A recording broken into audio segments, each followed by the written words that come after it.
नमस्ते, मैं हूं पायल रोहातगी। आज मैं आपके साथ बात करना चाहती हूं सोसाइटी के अंदर जो फंक्शनिंग होती है वो एक छोटे लोकतंत्र का एग्जाम्पल है।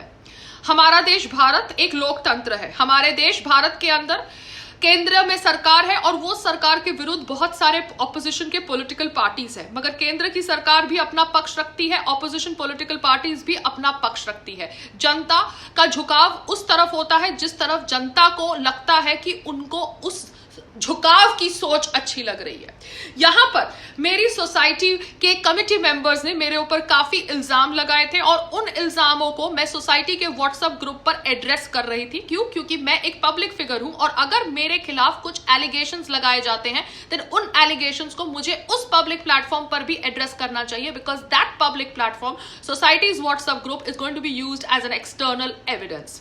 तो यहां पर जब मैंने अपने जवाब रखे over allegations that were put against me कि कैसे मैं सोसाइटी का कंपाउंड यूज करती हूं अपने करियर को प्रमोट करने के लिए, तो मैंने स्पष्ट तरीके से बोला कि मेरे पास ईमेल है, जो भी मैं फोटोशूट्स करती हूं वो फ्री ऑफ कॉस्ट है। इनफैक्ट हमारी सोसाइटी में जो सुपर डॉक्टर है जिसने अपनी क्लिनिक को कोविड में कन्वर्ट कर दिया, कोविड ट्रीटमेंट सेंटर के लिए कन्वर्ट कर दिया, वो भी हमारे सोसाइटी के अंदर डायग्नोस्ड कोविड पेशेंट्स को फ्री ऑफ कॉस्ट नहीं ट्रीट करता होगा, पैसे चार्ज करता होगा।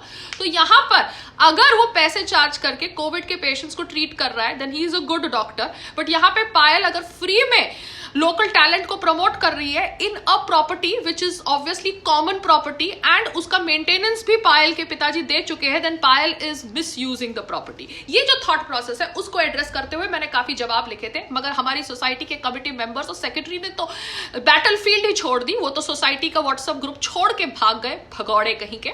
मगर ऑब्वियसली मैं तो अपना पक्ष रखूंगी जब तक सोसाइटी का व्हाट्सएप ग्रुप वैलिड है, so that I can give information about what all I am doing to kind of expose this fake society. यहां पर एक रेजोल्यूशन भी मैं आपके साथ शेयर करूंगी इस वीडियो के अंदर। वो रेजोल्यूशन था एक सो कॉल्ड कागज का पर्ची, जहां पर पैसों की मांग रखी गई थी और वो पैसों की मांग हमने बगैर किसी से बात करे पेमेंट कर दी थी, because we did not want to get into that zone of not trusting them in the first phase itself. मगर वो कागज का पर्चा आप देखेंगे तो आपको समझ पड़ेगा कि किस प्रकार से उन्होंने professionally the so called legal AGM करी थी ऑन 26 दिसंबर 2020। तो ये बताएगा कि अभी उनके पास कोई भी मिनट बाय मिनट प्रोसीडिंग्स का डिटेल नहीं था, और अगर आगे जाके आ जाता है then it has been reconstructed through illegal means, जिसके लिए ऑब्वियसली ये लोग जाने जाते हैं।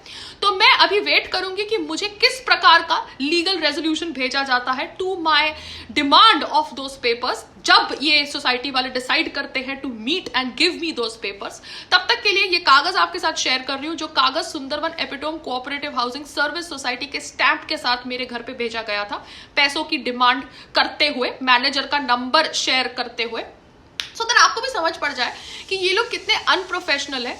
ये लोग योर वे और इट्स देयर वे और द हाईवे, ये थॉट प्रोसेस के अनुसार चलना चाहते थे, और वो थॉट प्रोसेस के अनुसार कोई नहीं चल सकता इस देश के अंदर, ना इस सोसाइटी के अंदर। Everything is democratically suppose to be addressed, even a society issue, even a bylaw issue. आप अपने अनुसार मेजोरिटी के तहत कुछ भी नहीं कर सकते, आपको हर एक इशू को लीगली लॉजिकली अप्रोच करना पड़ेगा। ये बात मुझे समझ पड़ गई, देर आई दुरुस्त आई। आई होप इनको भी समझ पड़ जाए, बिकॉज इनको अगर समझ नहीं पड़ी तो धीरे धीरे इनको मेरे नोटिस से बहुत जल्दी बहुत कुछ समझ आएगा। नमस्ते, जय हिंद।